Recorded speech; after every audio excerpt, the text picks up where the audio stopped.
So you all are welcome back again, and the Premier League is back again. It is the weekend, all right. Now, without wasting much time, we are going to look into the matches we have for the weekend. So today we have Bayern Munich playing against Werder Bremen at home, okay, and it's by 7:30. I'm seeing a sure win for Bayern Munich in this match tonight. They've been winning all their matches back to back. Even the Chelsea that seems to be one of the most difficult matches, they trashed Chelsea. So to an extent, I'm seeing a straight win for Bayern today. Now going to the Premier League.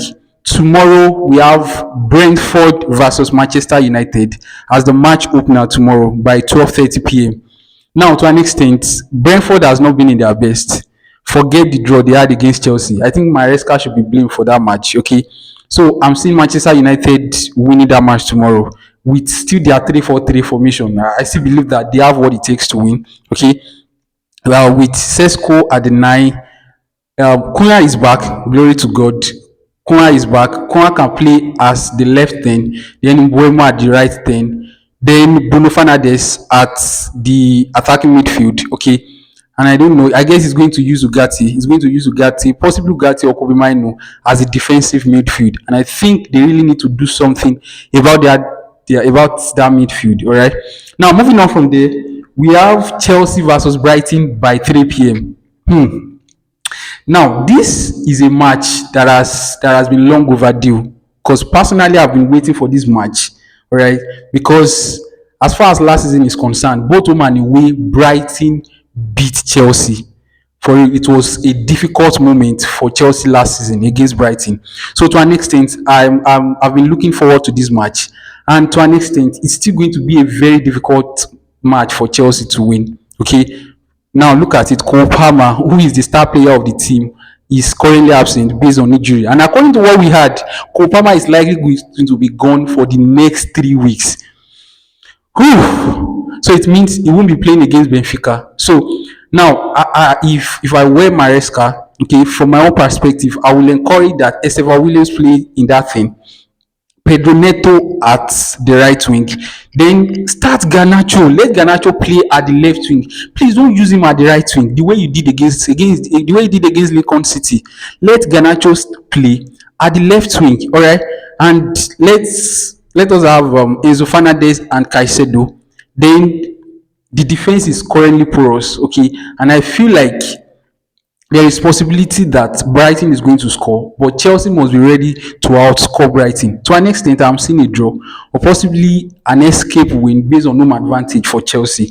Now, moving on from there, we are going to be having Crystal Palace versus Liverpool. I don't know if you all remember the only reason why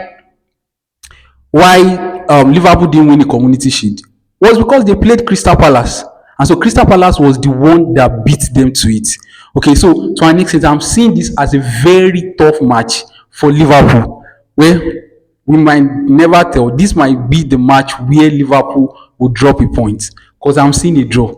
I'm seeing a tough match, possibly a 0-0 or 1-1 draw. Okay, but being a home match for Crystal Palace is going to be an added advantage for Crystal Palace. So to an extent, Arne Slot needs to take care of his defense, tighten his defense against Crystal Palace. Okay, and every chance counts. He must be able to convert every single chance he's going to get against Crystal Palace, because to an extent you can't stop that their counter attack.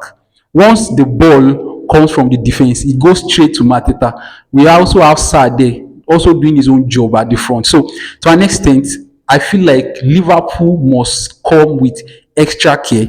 They must come with with a special plan to convert their chances. Very, very important. Now, moving on from there, we have Manchester City versus Burnley, also by 3 p.m. tomorrow. Now, Burnley has proven to be a hard nut to crack based on their defensive rigor, their defensive capacity. But I still believe that with Alan being at that core front, 2, 3, 4, 5 chances, Man City should be able to convert at least 1 or 2. Okay, to an extent, I'm still seeing Man City getting a win tomorrow. And don't forget, Man City, they've been really poor. Their performances have been really poor. They lost against Brighton, against Tottenham. They drew against Arsenal at the very dying minute. So to an extent, they will want to win this match by everything it takes. Okay, and their form has been really really sharp. They've been so solid. Forget what they played against Arsenal. Arsenal has been a very solid team based on their squad depth also. So it was actually expected. Now moving on from there, we now have another big game tomorrow. It is the game of the Madrid. Atletico Madrid against Real Madrid tomorrow. And the match is 3:15 p.m. Now, to an extent, it's going to be a tough game, a tough one for Real Madrid because it is a home match for Atletico Madrid. So, Xabi Alonso must come with a real plan. Okay, but to an extent, I think I'm seeing a draw tomorrow. To an extent, I'm seeing a draw. But if Real Madrid could convert their chances, there is possibility that Real Madrid will win. But I'm seeing something around the draw. Why? Because Atletico Madrid, they've not been in their best. They managed to beat Rayo Vallecano 3-2. That was Alvarez brilliance at the very dying minute. Okay. Then moving on from there, we have Tottenham versus Wolves. Now, I decided to talk about this because we saw what Wolves played against Everton. Now, that's even a story for another time, okay?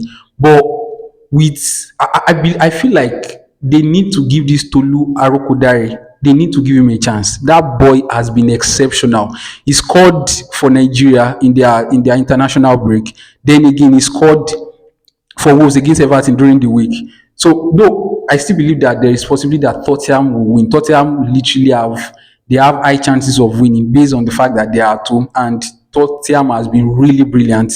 Okay, but I see Tottenham winning, but I'm seeing the two teams scoring.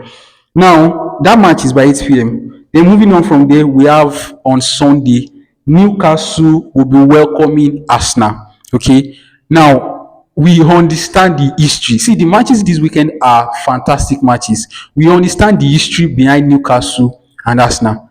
Last season, it was both home and away. They beat Arsenal and they beat Arsenal well. But we also understand the fact that the current Newcastle, they are not the Newcastle we used to know. Isak is no longer there, you get, and to an extent, they've been really, really, they've been dusty. All right, they've not been the sharp Newcastle we know. And on the other hand, Arsenal, they've been so solid. Their defense is sharp. We have the squad depth ready to come in and win the game for them. Okay, in a situation whereby the front three are not performing well, they have they have Martinelli on the bench. They have Trossard on the bench to get the work done for them. So to an extent, I'm actually seeing something like a draw because it's not going to be an easy run for Arsenal.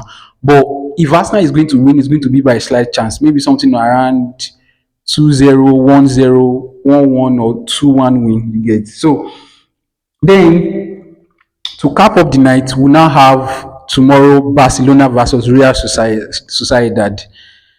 Whew. Now, we know that Real Sociedad, they've not really been in their best, but to an extent, Barcelona being at home is going to be a great advantage to them. So, to an extent, I still see Barca win, but these all their remontada, they need to work on it. The same thing that is happening, working for Liverpool in England, is what has been working for Barcelona in the La Liga. So, but I still believe that it is not sustainable. All right. And if we look at the way the table has been, the gap between Real Madrid and Barcelona has been really wide. And I think that they need to start taking their chances to stop letting the opponent score first before them coming to take the win. Look at what happened against Real Oviedo.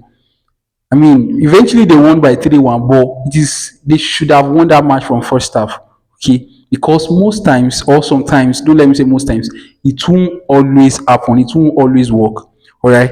So this is going to be my recap for the weekend. Please, I will encourage that you do well to subscribe, like, and comment. Thank you.